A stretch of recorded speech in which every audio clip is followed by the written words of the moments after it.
কিরে দাদু ভাই, আজকে শিবরাত্রি করছিস তো?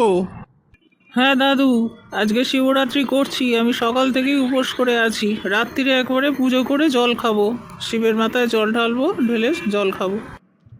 তা প্রতি বছর যে শিবরাত্রি করিস, তা শিবের কাছে কি বর প্রার্থনা করিস?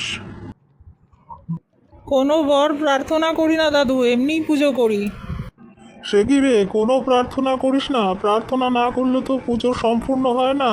যাই হোক, এতে মেয়েরা প্রার্থনা করে যে আমাদের যেন শিবের মতো স্বামী হয়। আর এই পুজোটা অধিকাংশ ক্ষেত্রে মেয়েরাই করে। তা যাই হোক, তুই পুজো করছিস, কর, আর কি করা যাবে। না, আসলে মেয়েরা পুজো করে শিবের, কারণ ভালো স্বামী যাতে, লাইফ পার্টনার যাতে ভালো পায়। তা তুই তো এটা প্রার্থনা করতে পারবি না, কারণ তুই তো একটা ছেলে। তা তুই কি লাইফ পার্টনার চাইবি? তুই তো বলবি যে, তুই তো বলতে পারবি না যে আমার একটা ভালো স্বামী দাও। তা কি হবে বল, তোর এই পুজোটা তোর তো অসফল হচ্ছে। তোকে তো একটা প্রার্থনা তো কিছু করতেই হবে, না হলে পুজো কি করে কি করবি? দাদু, তাহলে আমি পুজোটা করি, তুমি আমার হয়ে প্রার্থনা করে দাও। দাদু ভাই, আমি তোর হয়ে প্রার্থনা করব? ও বাবা, রক্ষে করো।